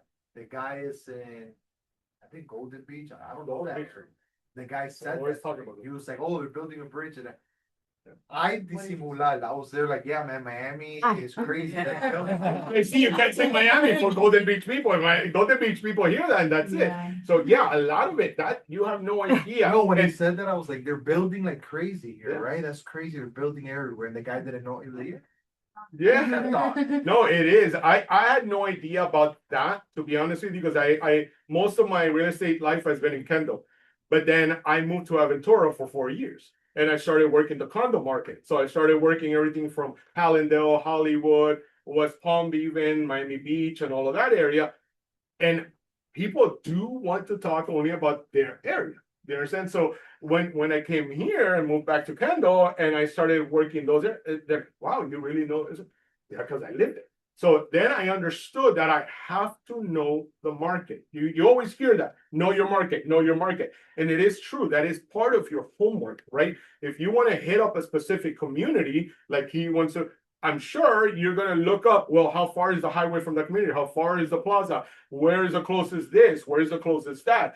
Because that's exactly what you're going to talk about, right? Like, Mr. Seller, look, I can't believe that property hasn't sold. It's so close to the highway. You're about 5 minutes away and everybody is screaming about how much traffic there is. And you got to mention things like that. This property, I know people that are looking for places where there's a park for their dog and there's like 2 dog parks nearby you. And, and they're gonna be like, wow, this guy really knows the area. And just that little bit right there, you're already showing them and talking about something that nobody else is talking about, because everybody else is just list. That's it, right? And most people will tell you, well, you're wasting your time, list. Yeah, okay, you can do it your way and that's it. But you gotta kind of create that relationship. Okay, so since we talked a little bit about objections, what is probably the top 2 objections that you guys see? It's for the most part, it's always the commission. They don't want to pay a full commission. And second would say they have a family or a cousin that's a realtor. And what is your script on both of those? So when it comes to the commission, I always say the commission is negotiable. Right at the end of the day, what matters most is at the end result. I'm pretty sure everybody has the homeowners, they have a specific number that they have to reach, right? So I tell them, as long as you reach the number that you have to reach, are you willing, to work together? But and the commission is negotiable. We'll talk that more detail in person. They'll say yes for the most part. And then the second one, when it comes to having a family member that, or friend, I tell them that everybody has a family member that's a realtor in reality. There's thousands and thousands of agents, and in reality, only really like 10% are practicing it and producing and all that. So that's one thing I tell them. I have the track record, right? At first, when I first started, I did it, so I would leverage, other agents. That's what I would suggest. The branch, right? Lifestyle, leverage it. So I tell them that, like, I have the track record to prove it to you, and we could talk more in person. Basically, that's what I tell them, and those are the way I get over the objections. And for you, what are So objection, I guess the most common ones for me will be like not interested and like, oh, I don't want to work with an agent. And the way that I think about it is this. So a little bit louder, sorry. when you're cold calling, so first of all, you gotta understand that like now we live in an age where everybody's getting a bunch of calls per day. And you gotta understand that you're calling a stranger. So a lot of the times when people give you an objection, it's just what I call smoke screen. They just want, they don't even know, not interested. They don't even know what you're saying. We have this automatic, we all have it. When we're walking down the street, somebody walks, hey, I got this, I'm selling this. We all say, not interested. We don't even know what the guy's talking about. So I would say with all objections, acknowledge first. Don't just run through it. So they know you're listening. I'm not interested. Hey, I understand that you're not interested. I have a lot of different ways. I can say, I understand you're not interested. I've actually, a lot of the clients that I've worked with before were not interested like you at first. I say something like that, or I'll say something like, oh, not interested. Oh, I understand that you're not interested. Even if I brought you an offer that made sense to you, is that something that you might be interested in? Something like that. Or I don't want to work with a realtor. I don't want to work with a realtor. I acknowledge it first, always. I understand you don't want to work with a realtor, but let me ask you something. Even if you were able to net the amount of money that you needed and a realtor was involved, is it really that big of a deal breaker for you? That's something that I would say. So acknowledge first, always, and then just ask them a question. Ask them the question, So Any questions on objections that you guys have gone through, or anything that you want to hear them? Another case that just came to my mind. What about you call the person and the listing is off market, and that person is a realtor? And she, hi, you introduce yourself, whatever the method that you use, and she just tell you, bring me a buyer. Okay, bring me a buyer. What do you want to do at that moment? I try to connect with them. I'm talking to a realtor lady because the thing is that like sometimes people would say they're realtors and they're not really realtors. So you could partner up with them, or I invite them. I'm like, hey, look, if you're not happy with your brokerage, I would love for you to come to Lifestyle International Realty and show you what we have to offer. Just to see, you never know if she tells you, hey, look, can you help me out in this deal? So when they say they're real, I try to avoid calling realtors, but sometimes I've called someone that coincidentally, they're like, yeah, I'm interested in selling. I'm a realtor. Once I'm in the conversation, I'll keep it going. Like I'll just ask, like, oh, really, you're a realtor? Oh, that's great. What company you work for? Oh, I work for Lifestyle. You like it over there? Yeah, okay. Like, if there's anything that I could do to help, if you ever need someone to partner up with, I try not to burn no bridges. No, I agree with that as well. I tend, if it says on description that they're realtors, I tend to not call them Because I feel But if like you do both and they do are- tell you I'm a realtor, Yeah, no, What I'll is try it? to, I'll offer my service. right, so let's say she says, yes, I'm a realtor, you called and they say, yes, I'm a Correct, yeah, so I'll offer my service and the same thing as he would say, you know, if they would need help, I would, you know, love to collaborate and show you what I do and help you out. And just go from there. Okay, everything sounds good, but give me a buyer. So I'll answer a little more of that part, right? So I am more straightforward. I believe they are as well. Well, you gotta be very straightforward. Correct. If somebody is a realtor and they've had it on the market for 6 months or a year, then are they really doing the realtor work, right? So I immediately say, hey, listen, you know, I really appreciate the fact that you're also a realtor like myself, but are you looking to sell? I want to know, are you really looking to sell? Or are you just testing the market? What is it that you want to do with your property? I straight up ask them. They know what that verbiage means. They know that that verbiage means I am willing to lower the price or I am not willing to lower the price. And I'm just testing the market, right? Because if you tell me I'm testing the market, then you're not willing to lower the price, especially as they're talking, I'm looking at the property history. If the property history doesn't show me that they've lowered the price, then they're just testing the market. I already know the answer to that, but I'm putting them on the spot because I want to hear them tell me, well, no, I really want to sell. Now I have. If you tell me, no, I really want to sell, that's when I go with, hey, listen, I don't know if you've ever had any conversation with anybody about co-broking. Okay, let's co-broker this deal. Most of the times they'll tell you, what is co-broker? Why? Because they've never heard of that option. Nobody has ever, most of you are new and you've never heard of co-brokering, right? So they'll tell you, what's co-brokering? I'm like, listen, you do part of it, I do part of it, we go 50-50, we go 50-50 on the marketing, and guess why that's important to them? They've already spent 6 months or a year in marketing dollars. Now I'm going 50-50. So now we're going to have a different mindset, a different strategy, and let's see if my strategy is better than your strategy. Because especially if I already see that they put mobile pictures up there, right? Maybe they can't afford the $500, but then maybe they can afford $250. Do you see what I'm saying? So I go for them immediately and I say, hey, listen, I don't know if you've ever heard about co-brokering. So let's talk about that. Do you mind? I'll go ahead and have coffee with you. You know, let's go to the nearest Starbucks next to you. Let's talk about it. Let's see how we can make this deal happen for you. And let's start a great relationship.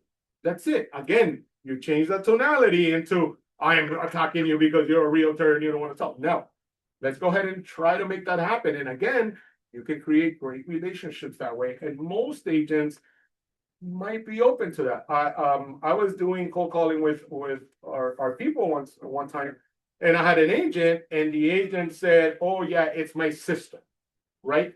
No, I'm sorry. I called the person. The person said, "My sister is my agent, and if I relist it, I'm more than likely going to relist it with my sister." And I said, "Why haven't you relisted it yet?" "Oh, because I'm still considering whatever." So then I told them, and I said, "Okay, I'm going to call the agent," and I called the sister.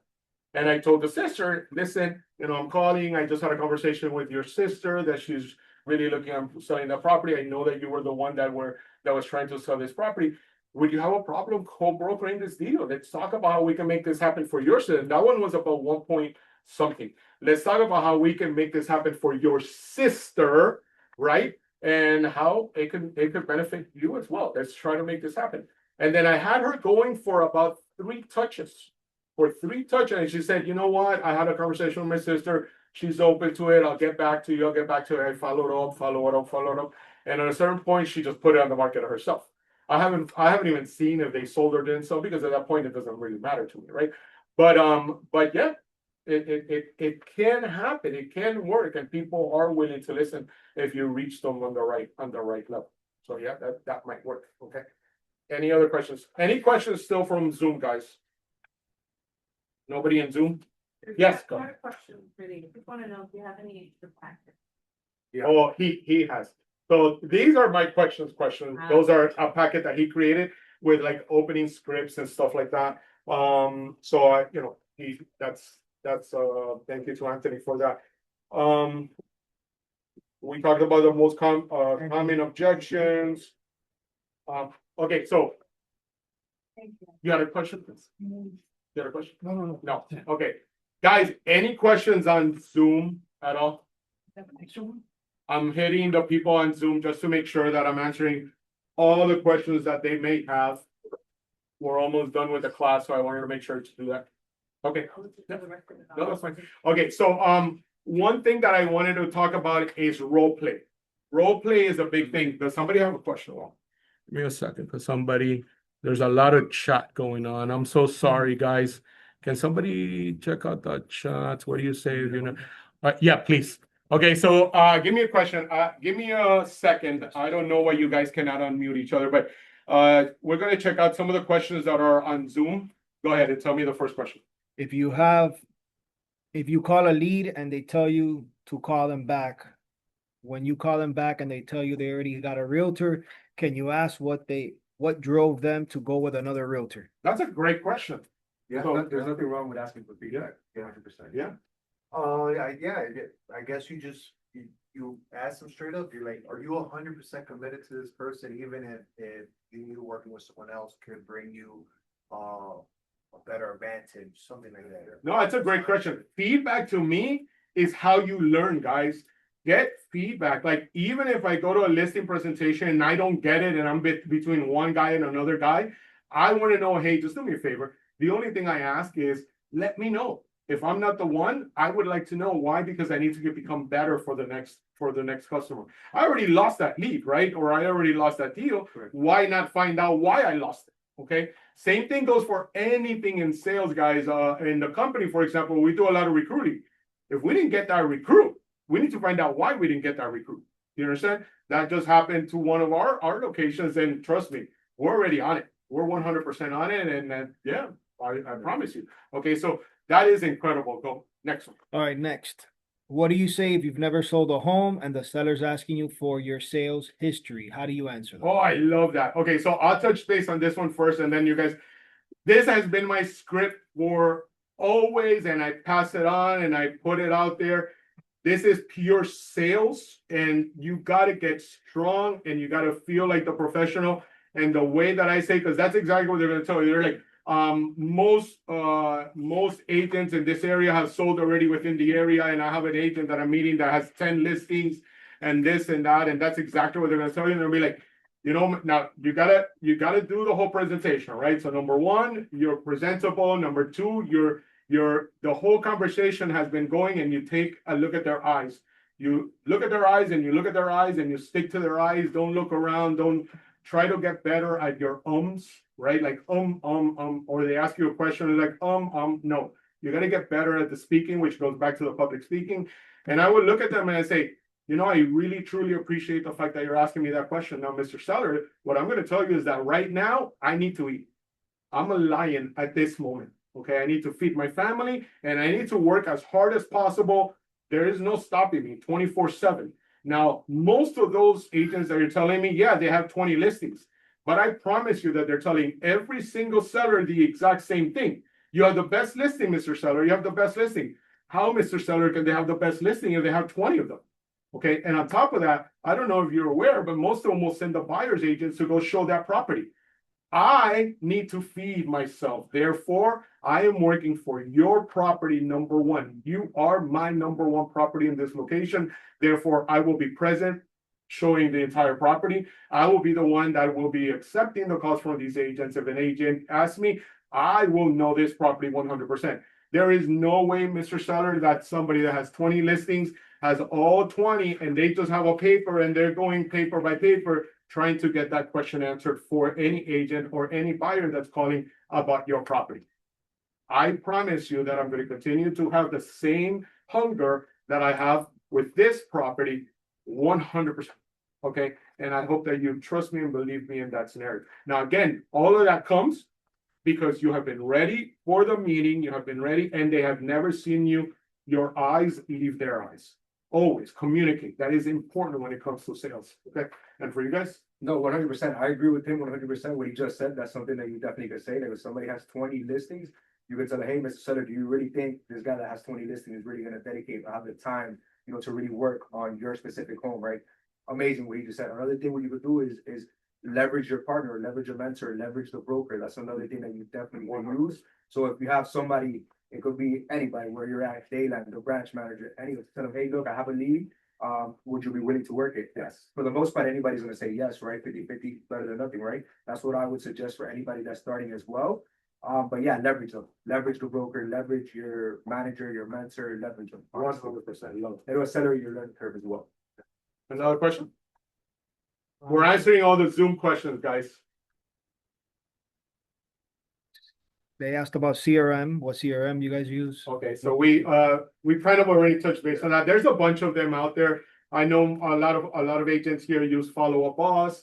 There's Lofty, there's KV Core. There's multiple out there. It just depends on your price point, guys. One person put, is there any way I can make an appointment with you guys or one-on-one for advice and help? I'm new to the field. Love it. We love it. That person with lifestyle. I'm Yeah. hoping. Okay, perfect. So I love that. Yeah, of course, reach out to your branch manager. See if your branch manager is the one that handles that with you, or if they have somebody that they can put you in mind. If you have one of us in mind, then that's a completely different story. Just reach out to all of us. You have all of our names on the flyer. So you guys can Google us, go for it, okay? You can find us on all our social media, guys. That's incredibly important. You have to put your brand out there. Your brand needs to be everywhere. That means even if you don't use Twitter, I don't use Twitter, but trust me, I have a Twitter profile, okay? So it is important that you have a profile everywhere. Now, the only thing that I will suggest, and I'll go back to it, brand. Don't be like those agents that change their picture every week. Because if Coca-Cola changes their logo at some point, which they did, if you go back, their worst time of Coca-Cola is when they changed their logo and went to a new Coca-Cola. And that was their worst time. So when you change your brand and but this week I wanted one with my puppy. Well, as people are watching you on Instagram or on Facebook, they don't recognize the person anymore. So they might just drive by you. Okay, so that's incredibly important. So make sure that all profiles match. That is the big thing there. Does Lifestyle have a standard listing presentation? I don't know that. I don't believe so. We have one. We have one. You I have don't know. We have to see if we can switch to school, but I do know we have one. So Okay, we just have to check the school app. But okay, so check the school app to see if there's a listing presentation on there. For example, I don't know if you guys have heard the Book of Yes. That's Kevin Ward. My listing presentation based on the Book of Yes, that basically is 100%. Like I'm here to be open to you. I'm here to be real. Oh, listen, for example, I'll give you the commission thing. Listen, I met with another agent. The other agent says he can do it for 4%. Are you going to match the 4%? Well, Mr. Seller, thank you very much. If you're looking for the cheapest agent, I just want to make sure that you understand that I'm not that one. Okay. But you also do get what you pay for. Okay, so I'd be more than happy to explain to you everything else that I can bring to the table and my strategy, and then you make the most, informed decision that you can to be able to help sell your property. That is a Kevin Ward listing presentation. You're straightforward. But again, there's many other ones. My wife, for example, I told her how my listing presentations go, and she said, no, I would have never been able to do that. Okay, because I'm straightforward. She's more of a oh, your property looks great, it looks pretty, and I think I can do great with it, but she got the list. You understand? I get my listings as well. So it just depends on the personality, but you do have to connect. But there's multiple out there, guys, and then it says there's one in the school app for it. Another question.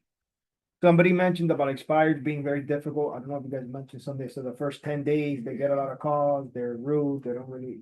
Right, so that's kind of where we go back. Her question was, should I hit up expires that are longer in time? The longer in time ones are much easier. Okay, once you get past a month and on, they get much easier. And you'll see a lot of people are like, do they come back on the market? Yeah, they do. They 100% come back on the market. So, it's just that, like I told you, you got to follow up. On the 8th follow-up, you should be very close to getting it, probably even before. You had a question. Maybe they are rude. Yeah, what I asked you before, what about if they say, what are you going to do for the previous realtor that we work with? Right, so her question is, what are you going to do different from the previous realtor that I was working with before and it expired, right? FISBO, they haven't had an agent unless they went FISBO after. Circle Prospecting, they haven't had an agent after. But yeah, your hardest ones are going to be the expires because they've already gone through a bad situation with the other realtor, right? okay, Mr. Seller, so the reality is that there's multiple things that I know that I can do better. But I don't know that unless you tell me what you felt uncomfortable with. Was it a lack of communication? Because if you're talking about lack of communication, which is probably the number one thing I hear from owners like yourself, I basically make it a point that every Monday I will communicate with you. Now, Mr. Seller, what does that mean? If there's no showings in your property all week, I'm still going to call you and let you know there's no showings. If nobody has asked me anything about your property, I'm still going to call you. And so understand that that might be a positive conversation or a negative conversation, but I will communicate. Is that what you're looking for? I have it. I have professional photography. Unfortunately, I noticed that your photography aren't. Now, why does that matter to you? Because when you're looking on Realtor.com or Zillow, Mr. Owner, have you done that? You always got to put it back on them. And they're going to tell you, yeah, I do search. Great. What are the ones that you click? Do you click the ones that have a dark picture? Do you click the ones that the pictures look pretty bad? Or do you look the nicest kitchen, the nicest entrance, the nicest pool? Well, yeah, I make a check. Great. Now you see something else that I've already done different. You've answered yourself two of the questions that you just gave. So you got to hit them up, but you got to go back at them with that information. Okay. Do you guys agree with that? I agree with that. So, okay, perfect. Last one, when and where can we cold call with other lifestyle agents in the same room? Ooh, great question. We don't mind, we were telling a few people before, we're here Monday to Friday, no sometimes Saturday. If anybody wants to come and join us, we're open to it. 100%. Okay, perfect. So in reality, guys, it should be at all your offices. Okay, so hopefully the classes that you guys keep attending, the offices themselves will bring you more classes and classes that you guys are looking for. So you can see that being present is important. You have to be present. I know that we got to a point of, Zooming and online and this and that, but you have no idea what's going on in your offices. Look over here. They just told you that most of the times they're making cold calls in this office. If your office is not doing it, should you be the first one to start it? You guys see that? That's your opening. That's the first thing maybe you guys should do. Maybe ask your branch manager, say, hey, can you give me a list of the newest agents? And start with newest agents and then find those that are better at cold calling and see if they're open for it. Or if not, you guys pool down here and call Anthony, call Chris and say, hey, Anthony, hey, Chris, what days are you going to be there? And then, now you know what days they're going to be here, and then show up in a pool of like 4 other agents and just listen. It's kind of like the Toastmaster event that I was saying. Just go and be present. You don't have to act that first day, but then the reality is that the challenge is what will make you better, right? The confidence does not come until you make more calls and more calls and more calls. So yeah, you can practice, but until you make calls and you get better on them, you're not going to be confident, right? So it's the same mentality with joining them while they're making their role play and stuff like that. And one thing that I love that they mentioned, and I hope you all caught it, they were in the car making cold calls. That means that they did not stop their schedule. If their schedule says we're going to cold call from 11 to 1, but we're on our way to a showing because we cannot miss this showing, they still made their cold calls. I heard that. Did you guys hear that? Okay. That's incredibly important to me. Okay. There's no more questions, guys. Is there one final word that you guys want to kind of push everybody into understanding the importance of cold calling? Honestly, just apply yourself and don't quit. Find your niche. Everybody has a different niche. If you want to make it cold calling, which I like, the reason being my sphere of influence, right? I'm at the age where not a lot of my age group can buy, right? So the fastest thing for me was just cold calling for sure by owners. They're already on the market. For the most part, they're motivated. They want to sell. They have a reason, right? So that's the quickest way for me, I would say, to get business. Obviously, don't quit the Instagram, don't quit the rentals, all that, because eventually they're going to turn into buyers as well or sellers. But that's all I would say, honestly. Consistency, pays off, and just don't quit, honestly. Yeah, I would say mindset is very important. Mindset is important because this business, if you let it, it can beat you up. And at the end of the day, you got to understand that, even though we got to work 2-3 hours, let's say you got a cold call for 2-3 hours, you still have your freedom, and a lot of the times You don't want to give that freedom up to go work a job where you're gonna be under control, you're gonna be there 10 hours a day, so. I consider that as a major privilege and, as well, what was the last one? I was gonna say something.